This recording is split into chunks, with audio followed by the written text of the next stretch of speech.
கொட்டக்குடி காப்பு காட்டு பகுதியில் வன விலங்கு வேட்டைக்கு முயன்ற 2 பேரை வனத்துறையினர் 26ஆம் தேதி மாலை 3 மணி அளவில் துப்பாக்கியோடு கைது செய்தனர்.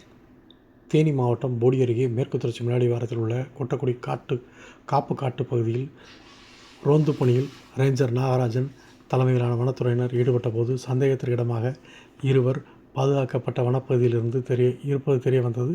உடனடியாக இருவரையும் சுற்றி வளைத்த வனத்துறையினர் அவர்களை சோதனை செய்ததில் போடி கரட்டுப்பட்டு பகுதியைச் சேர்ந்த பொன்னுச்சாமி மற்றும் சூளப்புரம் பகுதியைச் சேர்ந்த சிவகுமார் என்பதும் அவர்களிடம் 2 தோட்டாக்கள், ஒற்றைக்குழல் துப்பாக்கியும், ஹெட்லைட் என்னும் வேட்டைக்கு பயன்படுத்தப்படும் டார்ச் லைட் இருப்பது தெரிய வந்தது. இருவரையும் வனத்துறையினர் வன விலங்கு வேட்டை தடுப்புச் சட்டத்தின் கீழ் கைது செய்து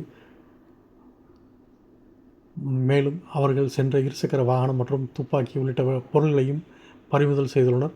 கைது செய்யப்பட்ட பொன்னுச்சாமி வேறு துப்பாக்கி வைத்திருப்பதற்கான உரிய லைசன்ஸ் உள்ள நிலையிலும் வேட்டைக்கு செல்ல முயன்றதால் இருவர் மீதும் வனத்துறையினர் வழக்கு பதிவு செய்துள்ளனர்.